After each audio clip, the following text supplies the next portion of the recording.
Kalau saya dapat keuntungan mungkin bantuan dari Harrison itu mungkin ya saya jual. Kan begitu. Kan semuanya itu mengalir, kita berikan bebas kepada mereka sehingga ya kondisinya seperti itu. Ini persoalan, saya melihatnya adalah persoalan kemanusiaan. Bahwa ini ada seseorang yang dalam posisi yang panik menghadapi COVID antara hidup dan mati. Nah, saya terpanggil di situ dengan segala risiko. Sudah saya hitung risikonya bahwa nanti pasti saya akan digebukin gini-gini ya. Tapi sudah dihitung ya Pak ya? Saya hitung, bagi saya nggak ada masalah. Saya akan bangga bisa menyelamatkan orang daripada saya memikirkan diri saya sendiri. Nah, gitu. Jadi kalau saya digebukin ICW ya silakan aja. Asal cuman salah gebuknya begitu aja. Kenapa sih persoalan COVID itu menjadi tidak mudah untuk ditangani? Gini Mas, ya masyarakat juga harus paham bahwa persoalan COVID adalah persoalan yang semua kepala negara di dunia itu nggak ada yang siap. Bingung semua ya Pak ya? Bingung semuanya, even tuh negara-negara Eropa yang sangat established di bidang infrastruktur kesehatan. Bahkan Amerika kurang apa lagi. Kelompok menengah ke atas, mereka suka, oke, dibatasi. Ya, karena dia makanya nggak ada masalah. Tapi bagi masyarakat yang di bawah, yang hidup day by day-nya itu dari kehidupan sehari-hari, maka kalau ini di-close betul-betul, mereka terus piye mangani kan begitu. Disinformasi, persoalan hoax itu memang luar biasa ya, memang luar biasa karena itu mengganggu mengganggu konsentrasi pemerintah, yang kedua mengganggu konsentrasi publik, yang ketiga mencoba untuk memecah belah ya kondisi yang seharusnya dalam menghadapi COVID ini kita perlu gotong royong, tapi dicoba untuk selalu dipecah belah.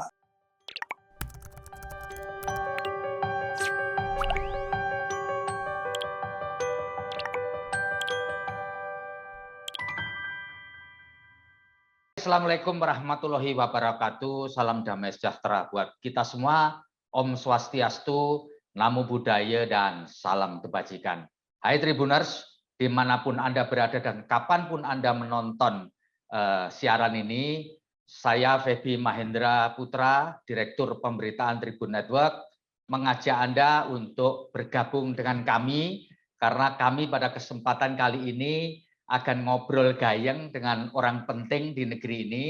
Beliau adalah Kepala Staf Kepresidenan Republik Indonesia, Jenderal Purnawirawan Dr. Muldoko. Saya akan sapa beliau terlebih dahulu karena nanti kita akan ngobrol gayeng seputar tugas-tugas beliau, dan yang lebih penting lagi adalah perang kita pada akhir-akhir ini adalah perang terhadap COVID-19 dan ujung-ujungnya juga hoax-hoax di seputar COVID-19. Karena yang bahaya bukan hanya COVID-nya, bukan hanya virusnya, tetapi misinformasi atau misleading atau kabar sesat yang menyertai beredarnya atau merebaknya COVID-19. Saya akan sapa dulu beliau Pak Muldoko. Assalamualaikum Pak Muldoko.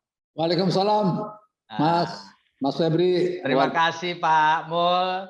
Di tengah kesibukan Bapak yang luar biasa, saya pasti yakinkan bahwa Bapak akhir-akhir ini pasti sangat sibuk karena pemerintah udah jungkir balik nggak kerokoran terkait dengan bagaimana memutus mata rantai COVID-19 yang konon kabarnya sekarang memasuki the second wave atau gelombang kedua. Pak Mul, boleh dong cerita kepada kita semua sebenarnya apa sih peran kantor staf kepresidenan Republik Indonesia dan Bapak sendiri sebagai kepala staf terkait dengan upaya pemerintah untuk memutus mata rantai COVID-19 yang pada saat ini lagi tinggi-tingginya. Dipersilakan Pak Mul. Ya, kalau secara umum tugas dari kepala staf kepresidenan yang pertama adalah memastikan bahwa program atau proyek nasional strategis itu betul-betul terdeliver dengan baik, tidak hanya sen. Ya. Jadi kita memastikan, untuk kita bisa memastikan maka tugas berikutnya adalah the bottlenecking. Jadi kalau ada hambatan-hambatan di lapangan, itu kita yang melakukan the bottlenecking itu apa, the bottlenecking itu kita yang melakukan. Sebagai contoh mungkin ada hambatan-hambatan persoalan tanah, persoalan apa dan seterusnya, maka kita membantu di lapangan. Persoalan-persoalan koordinasi lintas atau antar menteri dan kelembagaan, maka kita ikut membantunya. Itu kita sehingga semuanya bisa berjalan sesuai dengan target. Berikutnya adalah melakukan komunikasi politik dan komunikasi publik ya. Kita biasa melakukan itu agar masyarakat semakin paham jangan oposisi itu yang benar. Gitu. Sehingga masyarakat menjadi seperti ini gitu. Karena memang sama tadi Mas Febri sudah mengatakan di era disinformasi ini sungguh luar biasa. Masyarakat berada di tengah-tengah. Ini antara yang benar, yang salah, yang mana ini? Tapi karena yang berita-berita apa yang salah itu berulang-ulang, maka itu menjadi benar lama-lama begitu. Maka tugas kami adalah bagaimana mendudukkan persoalan itu yang sesungguhnya seperti apa, gitu ya. Berikutnya lagi tugas-tugas yang lain adalah bagaimana kita bisa menjadi ini Mas, yang sering terjadi adalah kita tahulah bahwa persoalan-persoalan komunikasi, koordinasi itu mudah diucapkan. Ya, betul. Tapi juga tidak mudah untuk dilakukan. Maka disitulah kami sering kalau ada terjadi sesuatu dispute di antara kementerian lembaga, maka sering saya dudukkan di kantor KSP bersama-sama, maka kadang-kadang yang sudah lama-lama nggak selesai dalam tempo yang cepat singkat selesai gitu. Berikutnya kita juga begini, kan Pak Jokowi itu punya program tentang bagaimana gaya bekerjanya birokrasi sekarang, yaitu dengan pendekatan DILAN itu ya. DILAN ya. Digital dan melayani. Maka Pak Presiden betul-betul concern bagaimana birokrasi itu bisa melayani sampai dengan paling depan. Ya. Itulah kami mencoba membuka kantor KSP ini selebar-lebarnya ya, agar terjadi sebuah komunikasi yang baik antara masyarakat dengan kantor kepresidenan. Ya, untuk itu kita punya program yang namanya KSP Mendengar. Ya. Program itu Mas memang luar biasa ya, masyarakat. Biasanya lebih asosiasi ya, kami tidak melayani yang persoalan perorangan ya, kalau enggak repot. Ya. Biasanya komunitas-komunitas, asosiasi datang ke kantor kami, kita buka pintu KSP ya. Biasanya mereka menyampaikan keluhan, bahkan marah di sini ya. Aku dengerin aja gitu, saya catat ya. Saya catat ya. Karena doktrin saya kepada anak-anak di KSP inilah rumah terakhir pengaduan. Oh gitu ya Pak ya. Kalau KSP nggak bisa apa-apa lagi, terus mau kemana lagi tuh masyarakat? Iya. Walaupun kami juga sadar bahwa di KSP ini bukan sebuah lembaga yang eksekusi, yang melakukan eksekusi, tapi setidaknya kami bisa menyampaikan kepada kementerian lembaga terkait begitu. Nah, itulah peran-peran yang kami jalankan, bagaimana kami ingin mendekatkan istana ini dengan masyarakat ya, sehingga nggak ada gap ya. Ya tentu ya Pak Presiden tidak bisa menerima semuanya karena waktu yang dimiliki. Betul. Tapi begini, terhadap apa yang saya dengarkan, saya catat, kalau itu perlu Bapak Presiden turun tangan, maka as soon as possible saya lapor kepada beliau. Oh gitu ya Pak. Pak Presiden, saya baru menerima ini nih, komunitas ini. Apa yang dikatakan oleh mereka bahwa pemerintah perlu turun tangan, intervensi terhadap persoalan ini. Ya. Mohon arahan Presiden. Oke, Pak Muldoko, panggil menteri berkaitan, kita rapatkan.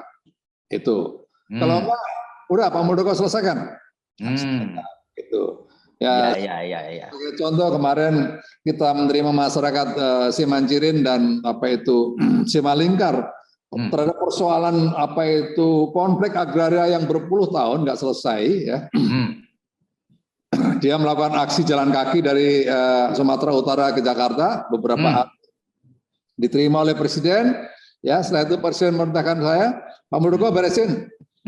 Presiden Pak, siapa Presiden? Saya beresin. Beresin, kita melakukan membuat organisasinya yang firm, melibatkan semua pihak yang berkaitan dengan persoalan itu, dan alhamdulillah itu persoalan yang berlarut-larut itu selesai pada akhirnya begitu. Gitu ya Pak ya. Nah, itulah kira-kira yang bisa kita lakukan seperti itu. Pak Mul, ini banyak orang mengira atau menuding bahwa kabinet kita ini, para pejabat pemerintah dalam menghadapi COVID-19 ini nggak kompak, Pak Mul. Menurut Pak Mul gimana sih? Apa perlu dikompakin lagi nih para pejabat kita, baik dari pemerintah sampai pemerintah pusat sampai daerah? Enggak, sebenarnya bukan itu. Ya. Kalau persoalan penanganan COVID itu on hand-nya Presiden. Hampir tiap minggu 2-3 kali Presiden melakukan rapat kabinet, ya, rapat terbatas. Bagaimana Presiden memonitor dan mengevaluasi langkah-langkah yang dilakukan oleh para menterinya. Setelah itu Presiden membuat keputusan-keputusan atas berbagai perkembangan yang ada di lapangan. Itu langsung Presiden. Ya. Berikutnya, kenapa sih persoalan COVID itu menjadi tidak mudah untuk ditangani? Begini Mas, ya, masyarakat juga harus paham bahwa persoalan COVID adalah persoalan yang semua kepala negara di dunia itu nggak ada yang siap. Bingung semua ya Pak ya? Bingung semuanya, even tuh negara-negara Eropa yang sangat established di bidang infrastruktur kesehatan. Bahkan Amerika kurang apa lagi. Kalau diperbandingkan, ya perbandingkan antara jumlah dokter yang rasionya kita jauh berbeda, gitu ya. Itu pun masih mengalami persoalan yang luar biasa. Sehingga memang orang yang di luar melihatnya seolah penanganan ini tidak terkoordinasi, penanganan itu tidak harmonis dan seterusnya. Sebenarnya bukan di situ persoalannya. Persoalan COVID ini persoalan yang kayak itu loh, kayak balon. Begitu pencet sini, mentol di sana ya. Nah, gitu. Sehingga memang apalagi negara kita negara yang begitu luas, mobilitas manusianya begitu tinggi, sehingga persoalan transmisi itu tidak mudah untuk diselesaikan. Jangan kita apple to apple dengan Singapura, pasti tidak akan ketemu ya. Penduduknya cuma 4 juta ya. Nah itu satu uplik begitu, mungkin lebih besar daripada Depok. Nah, sehingga mudah untuk mengendalikan. Kita ini mobilitasnya seperti ini, ya.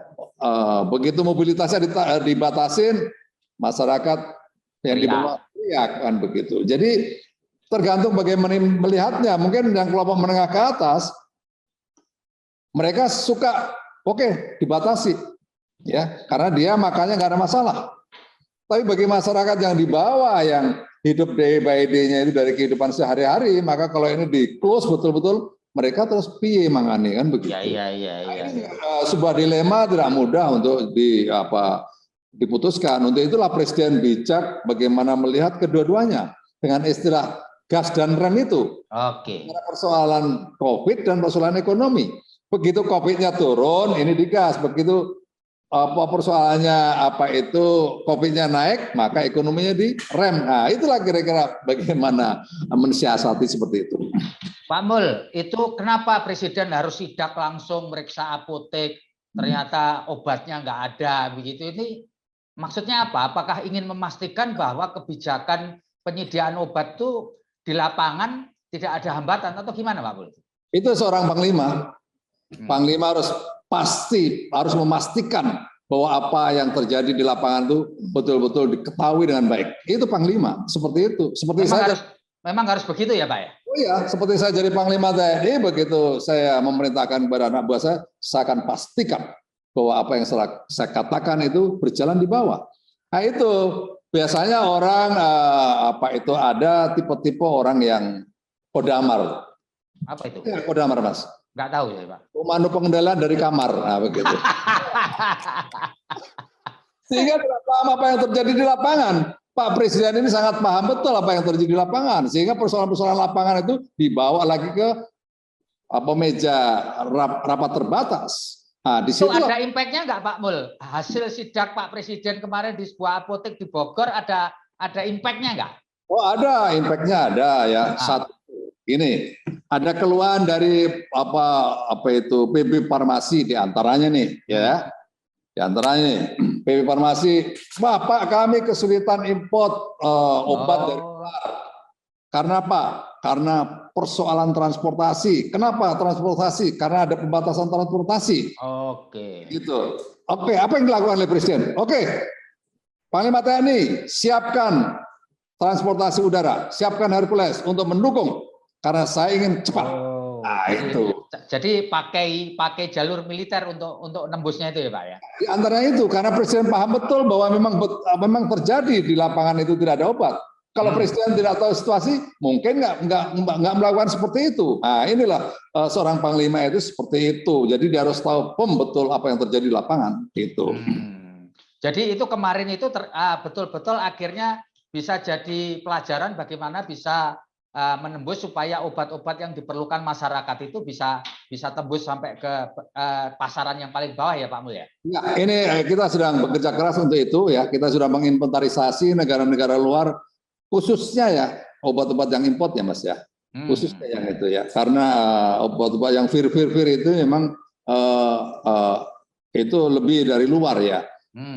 Itu yang sekarang lagi kita berbanyak untuk memenuhi pasarnya seperti itu. Pak Mul, ini pasti di tengah situasi begini ini ada banyak orang yang ingin mengambil keuntungan, penimbunan kayak atau kemudian menahan obat kayak atau menjual dengan harga yang lebih mahal kayak gimana ini Pak Mul sebagai satu solution supaya di tengah situasi ini perintah Pak Presiden itu betul-betul sampai di tengah masyarakat tanpa ada orang yang main-main itu. Ya, secara pendekatan law enforcement ya, kepolisian sudah membuat gugus tugas untuk melakukan patroli ya, untuk mengecek kondisinya di lapangan, apakah ada penimbunan atau tidak. Terhadap mereka yang melakukan penimbunan sudah banyak yang ditindak. Ya. Tapi juga begini ya, kita juga mengenali persoalan dilema lagi di lapangan. Ya, ini juga sudah dibahas di sidang kabinet. Sebagai contoh, harga eceran itu HET ya, harga eceran tertinggi tentang obat. Begitu ditentukan, apa yang terjadi ya? Distributor ini ada dua pilihan, Mas. Mau dijual murah, dia rugi. Kalau tidak dijual murah, kecenderungannya barang itu akan numpuk. Begitu numpuk, dia akan ketemu polisi, satgas operasi yang menangani masalah penumpangan obat. Sehingga obat ini dikembalikan kepada prinsipal. Nah, ini diantaranya case yang seperti itu. Untuk itu Presiden juga sudah menegaskan, hati-hati Anda melakukan operasi untuk melihat di lapangan terhadap penimbunan, hati-hati supaya betul-betul tidak merusak rantai distribusi. Itu yang pertama. Terus yang kedua, Presiden juga sudah mengingatkan kalian hati-hati ke apotek karena ada laporan juga bahwa apotek-apotek sudah mulai gerah karena banyak sekali yang melakukan operasi ya, dari BPOM operasi, dari KPPU operasi, dari aparat keamanan operasi, sehingga yang di apotek-apotek itu pada gelisah. Nah, ini pun dibahas dengan baik di ratas ya. Yang ingin kita jalankan adalah bagaimana semuanya memahami situasi ini tidak boleh digunakan untuk hal-hal yang menguntungkan diri sendiri. Nah, itu yang ditekankan di situ. Kalau masih ada yang bandel ya apa boleh buat. Itu harus ditindakkan begitu. Ya, Amul, beberapa waktu lalu sebenarnya pemerintah sudah alert terkait dengan varian baru yang virus dari India namanya Delta. Oleh karena itu ketika Idul Fitri kemudian pemerintah melarang orang mudik. Lalu kemudian tidak diteruskan baru kemudian PPKM. Apakah benar sebenarnya di kabinet sendiri atau di pemerintah terjadi tarik-menarik Pak Mul terkait dengan bagaimana membatasi supaya setelah Idul Fitri langsung diberlakukan PPKM supaya virus Delta ini tidak menyebar karena kita sudah bisa mendeteksi sejak awal pasti masuk ke Republik ini. Itu gimana Pak? Betul nggak ada tarik-menarik Pak Bu setelah Idul Fitri? Saya bukan tarik-menarik, tapi semua melalui sebuah penilaian ya. appraisal yang tidak gegabah ya. Ya. Semua dinilai dengan baik ya. Untuk itu kita ada tim Monef-nya itu melihat perkembangan dari waktu ke waktu, day by day, bagaimana apa itu grafik tentang case COVID itu seperti apa. Itu. Jadi Mas, begitu kita naik ada apa itu kebijakan PPKM apa darurat, ribut juga. Tuh, ya. Padahal case-nya sudah naik nih.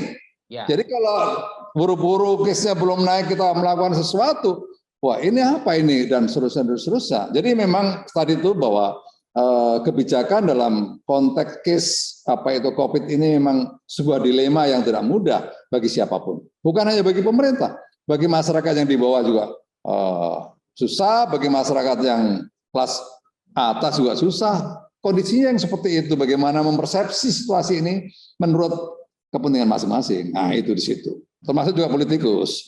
Ya. Jadi memanfaatkan situasi ini ya Pak Mul ya. Iya. Pak Mul, terkait dengan kemarin itu bahwa kita dibagi antara Jawa Bali dengan luar Jawa Bali. Jawa Bali komando diserahkan kepada Pak Luhut Binsar Panjaitan. Bisa dijelaskan lebih gamblang lagi nggak Pak Mul? Kenapa sih harus diserahkan kepada Pak Luhut? Kemudian muncullah meme-meme yang mengatakan, iyalah seluruh jajaran kabinet ini sangat tergantung pada Luhut Binsar Panjaitan sebagai mantan Purnawirawan Jenderal. Bagaimana Pak Mul penjelasannya? Ya, sebenarnya kan begini Mas, secara nasional kan sudah dibentuk nih, ya kan? Tetapi tahu-tahu atau bahasa Jawanya itu ujuk-ujuk. Itu sebuah case baru yang situasinya mengkhawatirkan di Jawa. Ya.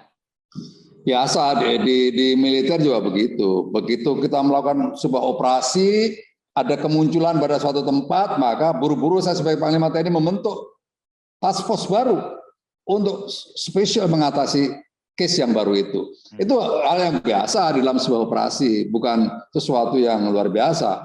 Case-nya seperti itu. Pertanyaannya kenapa harus Pak Luhut? Ya Pak Luhut pernah dulu memegang itu, ya. Sebelumnya kan beliau pernah memegang itu, sehingga akan lebih mudah karena beliau secara substansi memahami tentang perkembangan COVID. Secara komando beliau juga punya pengalaman yang cukup matang dalam dalam sisi pengendalian.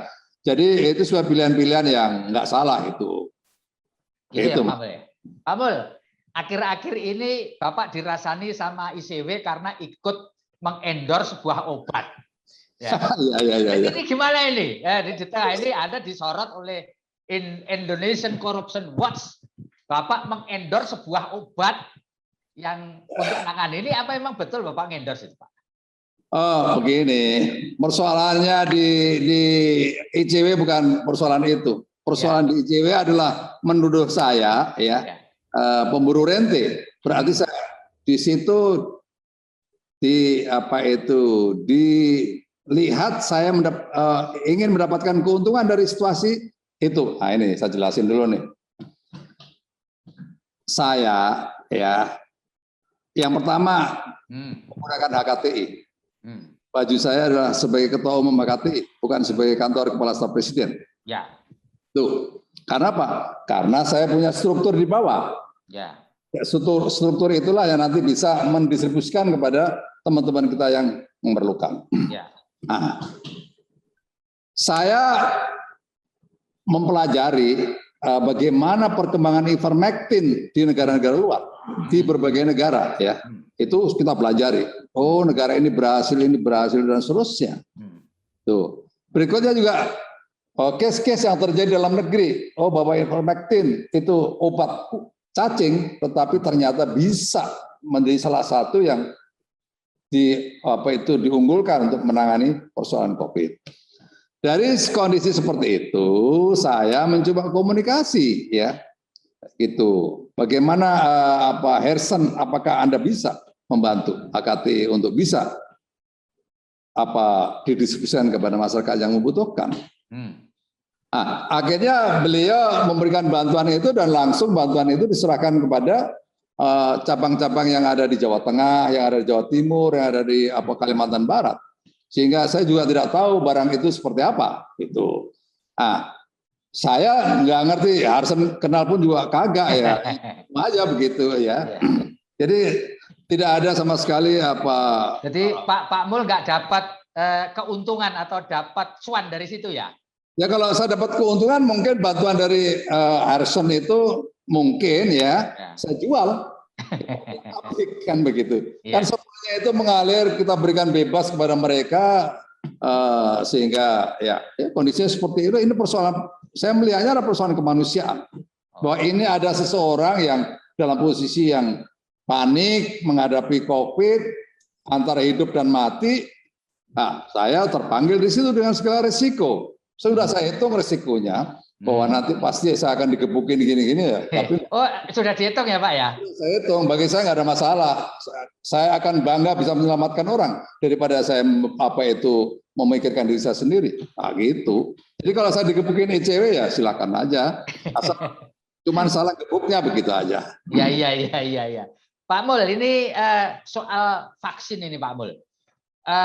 Muncul beberapa anggapan bahwa banyak di daerah-daerah yang mencoba untuk menahan vaksin sehingga kemudian Presiden perlu intervensi mengerahkan TNI Polri untuk ikut memobilisasi vaksinasi. Karena dari hasil apa yang sudah ada kan orang yang tervaksinasi biasanya kalau dia terpapar gejalanya atau sesuatunya dia tidak terlalu berat. Apa memang seperti itu sehingga Presiden perlu menggerakkan TNI Polri untuk melakukan sebuah percepatan di vaksinasi ini Pak? Yang benar tadi bahasa sampean percepatan, akselerasi. Jadi kenapa TNI Polri dan unsur-unsur yang lain itu digerakkan untuk membantu sektor kesehatan? Karena tadi itu mengakselerasi terhadap vaksin-vaksin yang mungkin sempat tertahan karena keterbatasan berbagai hal. Yang pertama, keterbatasannya menggerakkan massa untuk bisa mau divaksin. Yang kedua adalah vaksinatornya sendiri, ya. Yang ketiga persoalan tempat dan seterusnya. Yang keempat persoalan pengaturannya agar tidak terjadi kerumunan. Maka disitulah sebenarnya dihadirkan TNI Polri oleh Presiden untuk membantu agar akselerasi itu terjadi. Sebenarnya di situ case-nya. Bukan ada kepentingan-kepentingan yang lain. Gitu ya. Jadi untuk mengakselerasi ya Pak. Iya. Pak Mul, ini ada kabar terbaru. Konon ini ada varian baru lagi katanya. Ini kayak handphone aja variannya. Namanya Delta Plus atau bernama resmi AY1 yang sudah muncul di Jambi dan di Mamuju. Ini pertanyaan dari teman di Pemret di Tribun Jambi.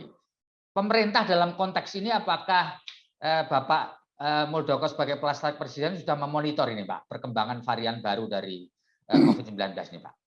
Ya, selalu kita ikutin ya perkembangan biar, tapi biasanya secara resmi itu Pak Menkes yang akan menyampaikan ya. Jadi masyarakat cukup mendengarkan dari nanti Pak Menkes pasti akan menyampaikan melalui juru bicaranya bisa atau melalui beliau sendiri. Kita tunggu saja bagaimana atas perkembangan varian-varian baru itu. Kalau enggak nanti semua orang akan bercerita tentang varian baru, nanti masyarakat jadi bingung dan Iya. Jadi tambah imunnya tambah turun ya Pak kalau bingung Pak ya. Iya, betul itu. Iya. Pak Mul, ini begini. Beberapa waktu belakangan ini juga bahwa COVID ini apa ya? Istilahnya tarik menariknya apakah PPKM ini sampai kapan jilidnya? Berjilid-jilid ini. Kadang-kadang orang ini mengatakan jangan-jangan ini PPKM sampai Lebaran Kuda ini. Jadi diperpanjang terus gitu ya. Dan ini membuat orang merasa tidak secure. Bagaimana Pak Mul bisa menjelaskan ini? PPKM ini sampai kapan Pak ini? Ya, jawabannya di formula Mas. Pemerintah membuat formulasi level. Formulasi level 4 berarti kondisinya itu hitam dan merah. Formulasi 3 di bawahnya merahnya sudah berkurang menjadi kuning-kuning orange begitu. Terus menjadi kuning dan menjadi hijau. Di level 4-nya menjadi satunya menjadi hijau. Jadi tadi itu yang saya ilustrasikan seperti balon tadi. Bisa Jakarta sekarang turun ya. Jakarta sekarang turun, tapi ada perkembangan baru di luar Jawa. Nah, begitu. Jadi kita akan bermain di level.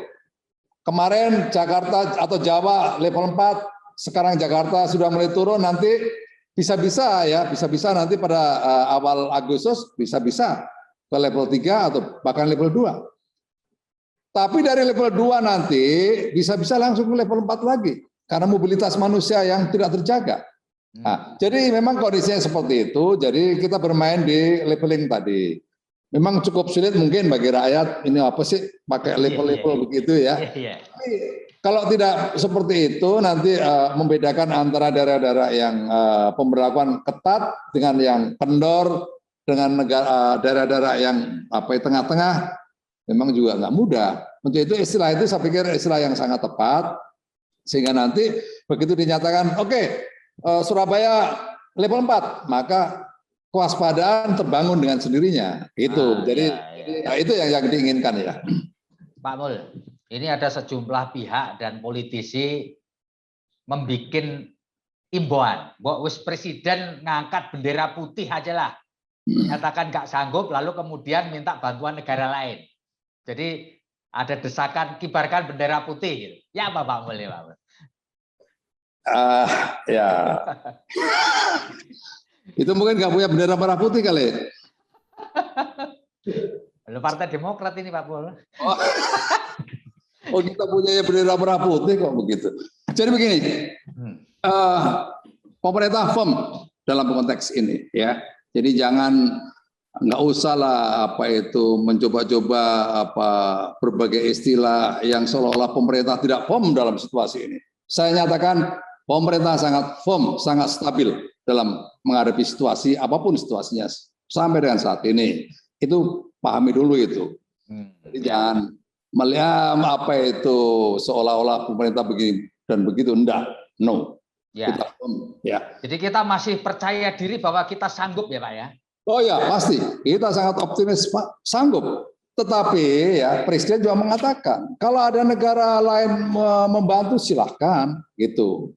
Bukan kita menutup diri, tidak gitu ya. Itu poinnya ada di situ. Tapi yang ingin saya tegaskan bahwa kita masih dalam kondisi yang firm untuk bisa mengatasi situasi ini dengan harapannya masyarakat mudah-mudahan bisa terselesaikan dengan cepat dan begitu. Pak Mul, Anda kan orang yang berjarak hanya sejengkal dari Presiden. Dalam masa yang sulit ini, apa Pak yang krusial, apa yang paling bikin Pak Mul paling bikin pusing dalam situasi? Betul semuanya penting ya. Bagi orang yang paling dekat dengan Presiden hanya sejengkal lah istilahnya. Apa yang bikin Pak Mul paling pusing terkait dengan perang kita saat ini? Ya, jelas COVID lah bikin pusingan begitu. Ya, kan COVID kan secara umum Pak, yang lebih spesifik apanya Pak? Apa ngadepi hoaknya, apa ngadepi pernik-pernik terkait dengan ulah para politisi atau apa gitu? Ya, kalau dari sisi tugas saya ya pasti persoalan disinformasi, persoalan hoax itu memang luar biasa ya, memang luar biasa karena itu mengganggu konsentrasi pemerintah, yang kedua mengganggu konsentrasi publik, yang ketiga mencoba untuk memecah belah ya, kondisi yang seharusnya dalam menghadapi COVID ini kita perlu gotong royong, tapi dicoba untuk selalu dipecah belah. Ini menurut saya hal-hal yang tidak terpuji lah seperti itu ya. Ini menjadi persoalan yang pelik bagi kami yang mengelola komunikasi gitu ya. Pak Mul, di antara hoax-hoax itu yang paling menjengkelkan Anda apa Pak? Hoax soal apa yang paling bikin jengkel? Ya paling jengkelin ya itu seolah-olah negara nggak berbuat banyak dalam mengatasi situasi ini. Siapa nggak jengkel? Sampai lihat tuh coba Presiden itu waktunya ya, kita yang tahu di sini waktunya beliau untuk membicarakan persoalan COVID ini udah habis-habisan itu. Udah betul-betul beliau itu luar biasa bekerjanya. Kalau dihitung waktu, dihitung tenaganya, mungkin nggak banyak yang kuat seperti beliau. Begitu. Jadi bayangin udah seperti itu masih dikuyok-kuyok lah kan, sampai nggak jengkel kan begitu. Nah gitu. Jadi saya selaku orang berada di sebelah beliau yang melihat dengan mata kepala saya sudah seperti itu, masih apa di kuyo-kuyo bahasa Jawanya, diapain dia kuyo-kuyo itu ya? Di kuyo-kuyo susah ini Pak. Anunya Pak, bahasa Indonesia susah ini kuyo-kuyo ini. Pak, ini begini. Saya nggak tahu apakah Pak Mul punya kapasitas untuk menjawab ini atau tidak. Pada bulan Oktober ke depan, ini kan sudah dicanangkan bahwa kita akan menggelar pesta Pekan Olahraga Nasional ke-20 sebenarnya tahun 2020 sudah diperpanjang hingga diundur sampai 2021. Melihat kondisi kayak gini, kita berani nggak sih Pak menggelar sebuah acara yang mengerahkan 12.000 orang di Papua itu, masih berani nggak kira-kira? Sampai dengan saat ini rencana itu belum pernah ada perubahan. Ya. Ya. Jadi kita masih rencananya masih seperti semula.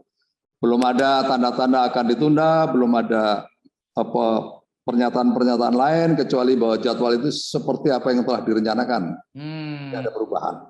Jadi sepanjang ini show must go on ya. Kecuali kalau terjadi hal-hal luar biasa di hari-hari ke depan ya Pak ya. Nah, itu kecuali kalau mungkin seminggu sebelumnya atau terjadi sesuatu yang unpredictable yang menjadi apa menjadi perhitungan atau kalkulasi tersendiri ya mungkin ya. Tapi sampai dengan saat ini kira-kira 2 minggu yang lalu kita masih rapat terbatas membicarakan tentang kesiapan PON, belum ada yang berubah. Oke, Pak Mul, beberapa waktu yang lalu Anda juga sempat dibully di banyak media sosial, di berbagai tempat, ya terkait dengan keinginan Pak Mul untuk menerjuni politik praktis. Itu ganggu nggak Pak sih sampai sekarang Pak? Ganggu Pak Mul nggak itu? Biasa-biasa aja.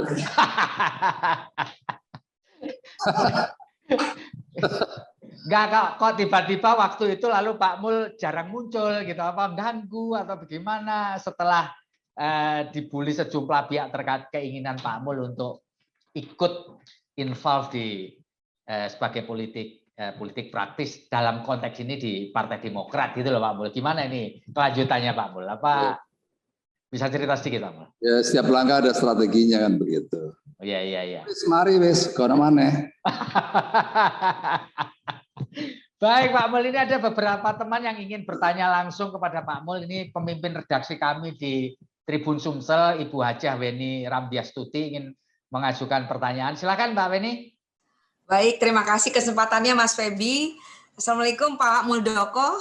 Ibu Weni, monggo. Nggih. Ya, Pak, seperti Bapak juga pasti sudah tahu, Sumatera Selatan baru bikin kejutan, ada keluarga almarhum Aki Ditio yang menyumbangkan 2 triliun kepada pribadi. Ini pribadi Pak, perlu ditegaskan, kepada pribadi Kapolda Sumsel, Bapak Irjen Pol Profesor Eko Indraheri.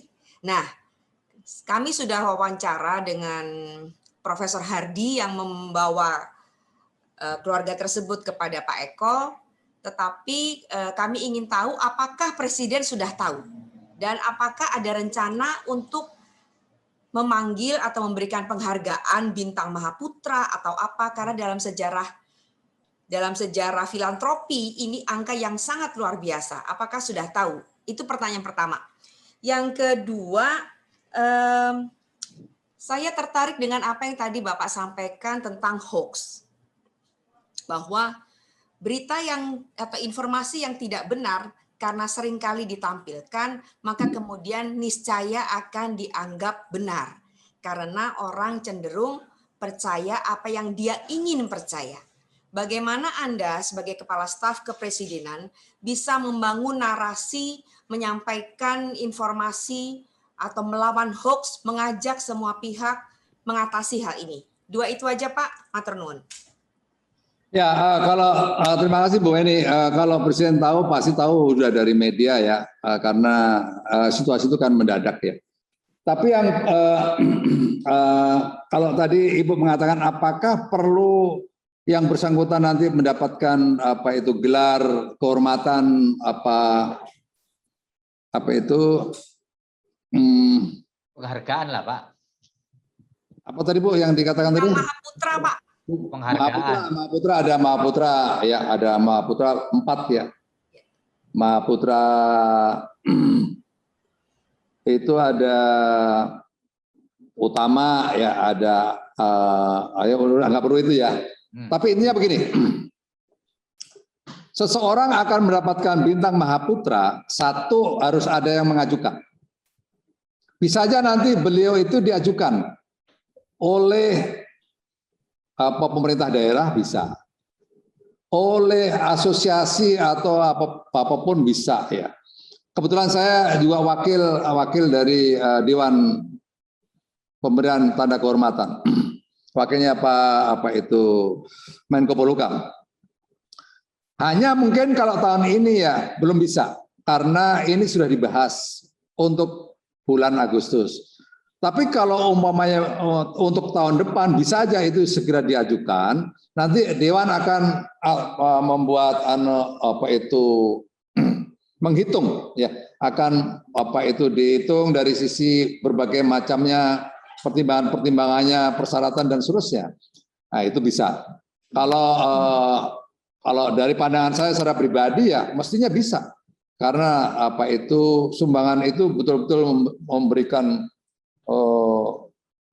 bisa merubah lingkungan ya.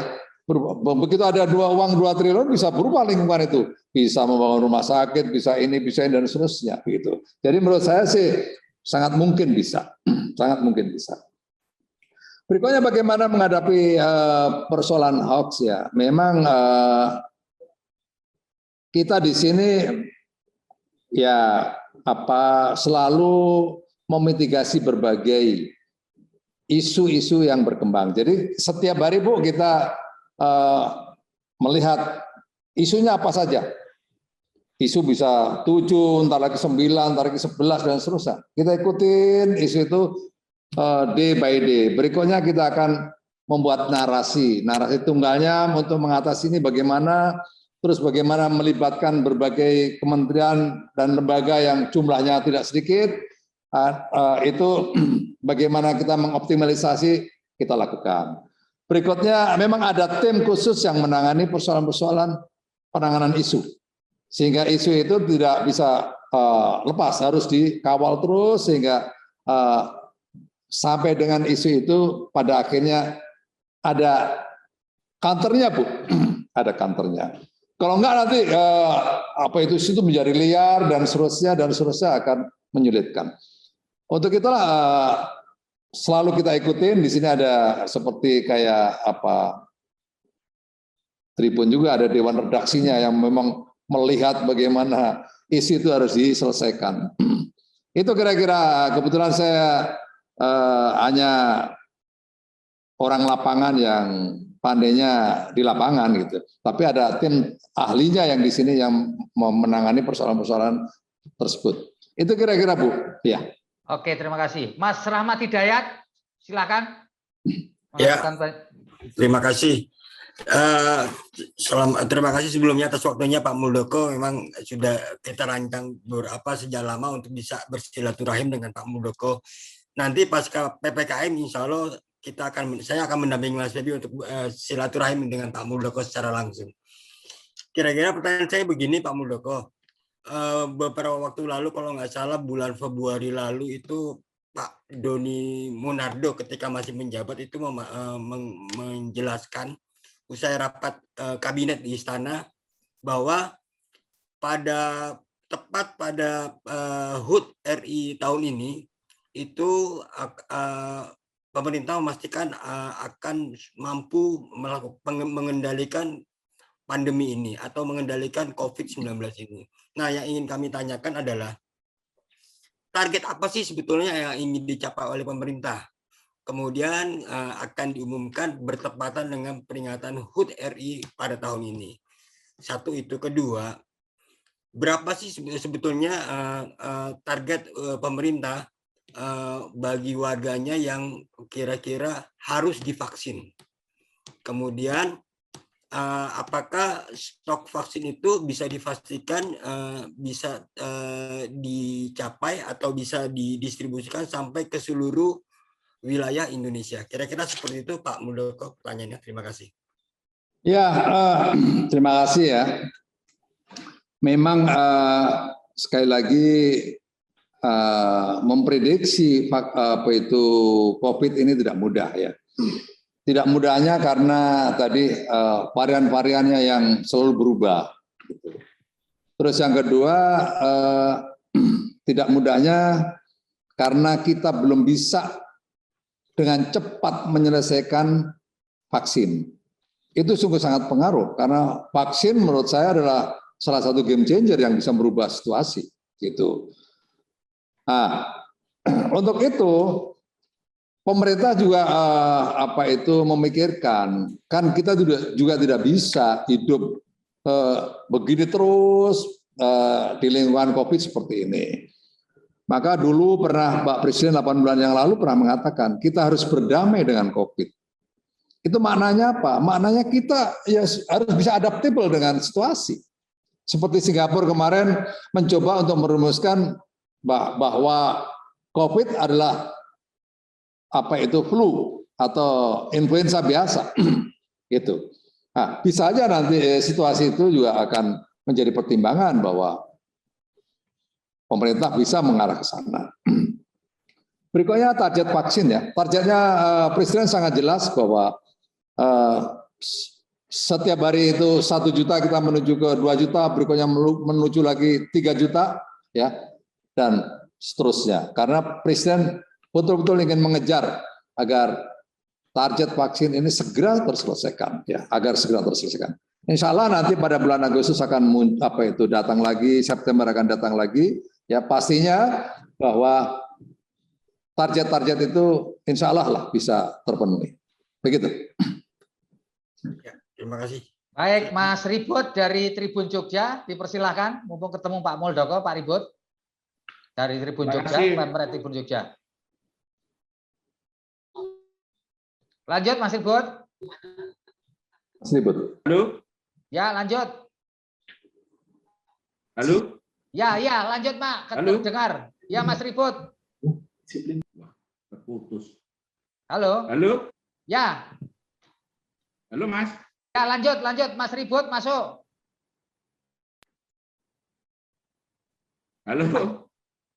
Terputus ini Pak. Pak Mul sebelum ini nyiapin saya ajukan pertanyaan ini dari teman-teman Pak terkait dengan Liga 1 Pak. Bapak tahu Pak, apakah Liga 1 yang sudah berkali-kali ditunda, ini para penggemar sepak bola ini udah terlanjur ini kepingin nonton ini meskipun harus lewat TV ini. Apakah Liga 1 ini nanti bakal ditunda lagi atau gimana Pak? Mohon izin Pak. Pertanyaanmu agak angel lagi. Aku nggak mau menjawab itu domainnya Pak Menteri Olahraga, nanti aku salah. Mohon maaf. Aku nggak bisa memastikan. Belum bisa memastikan ya Pak ya terkait dengan Liga 1. Mas Sulis dari Tribun Jambi, kalau mau silakan Mas Sulis. Ya, selamat siang Pak Muldoko. Selamat siang Mas Sulis. Ini saya lebih menindaklanjuti pertanyaan tadi di awal aja terkait Mas Febi tadi. Saya penasaran sebenarnya terkait dengan tudingan ICW. Nah, saya melihatnya bukan pada problem keterlibatan Pak Muldoko. Sebenarnya saya ingin mengerti gambaran di Jakarta. Sebenarnya apa sih yang terjadi dalam kaitan-kaitan terkait dengan penanganan vaksin, terutama terkait dengan tuduhan kelompok-kelompok dari ICW ini terhadap lingkaran istana begitu. Mungkin Pak Muldoko bisa memberikan gambaran kepada kita sehingga kami bisa melihat persoalan ini lebih detail lagi begitu, Pak Muldoko. Ya, saya juga nggak ngerti itu apa tujuannya ICW itu nyerang saya, dan di situ selalu diulang-ulang KSP Muldoko. Itu bahasanya bahasa siapa itu KSP Muldoko itu? Saya nggak ngerti apa yang dipikirkan oleh ICW ya. Tapi yang saya sayangkan dalam situasi seperti ini, mestinya kita memiliki empati yang tinggi terhadap rekan-rekan kita yang menghadapi situasi. Jangan justru ya ini kebetulan saya yang diserang ya. Tapi bisa aja nanti orang lain diserang akhirnya menjadi melemahkan semangat. Kalau saya diserang saya semakin wani gitu, makin berani gitu. Kalau orang lain belum tentu berani diserang. Itu. Jadi saya berharap mari dari kita semuanya cobalah kita punya empati yang tinggi bagaimana masyarakat kita yang saat ini menghadapi situasi yang tidak mudah. Ya, berbagai keterbatasan dia milikin, ya, dia mau beli ke apotek juga barangnya tidak ada. Jangan terus ada orang yang ingin berbuat sesuatu yang nyata-nyata bisa meringankan malah dijadikan target dan seterusnya. Saya nggak ngerti siapa sih yang maunya itu ya. Itu Mas, mungkin saran saya tanya aja ke ICW aja lah gitu. Oke. Saya KRPU gitu loh. Iya. Mas Dayan, Syarif Dayan dari pemimpin redaksi Tribun Pekanbaru, dipersilahkan karena ini mungkin informasi bagus juga buat Pak Muldoko karena soal vaksin, ketersediaan vaksin di wilayah Provinsi Riau. Silahkan Mas Syarif Dayan. Baik, terima kasih Mas Febi. Assalamualaikum warahmatullahi wabarakatuh. Selamat siang Pak Muldoko. Selamat siang. Iya Pak Muldoko, Riau ini kan kita tahu menjadi salah satu provinsi di luar Jawa ya, terutama di Sumatera yang menjadi provinsi tertinggi angkanya. Sementara kita akui akhir-akhir ini gencaran vaksinasi yang dilakukan itu terkendala dengan stoknya yang boleh dibilang tidak ada lagi Pak Muldoko. Ini bagaimana menyikapi sementara di tengah keinginan masyarakat yang ingin mendapatkan vaksin. Jadi kerap kali kalau ada vaksinasi massal, berbondong-bondong orang datang tapi hanya terbatas sekali Pak Muldoko. Bagaimana Provinsi Riau sendiri, dan kita tahu bahwa kemarin Pak Presiden juga bahkan langsung datang ke Riau untuk menyikapi persoalan COVID ini. Terima kasih Pak Muldoko. Ya, Mas Febri, kalau kita bicara vaksin itu teman-teman sekalian, itu bukan sekedar kita berbicara aspek kesehatan ya. Ini sudah kita berbicara geopolitik ya. Gitu. Karena vaksin itu jumlah produksinya merek tidak begitu banyak ya. Sehingga dihadapkan jumlah penduduk dunia yang lebih dari 7 miliar, maka juga tidak mudah untuk dipenuhi. Sehingga memang ada ada tarik-menarik ya, kepentingan kalau udah bicara di geopolitik begitu. Untungnya Pak Jokowi, Presiden Indonesia ini buru-buru dari awal orang belum berpikir tentang vaksin.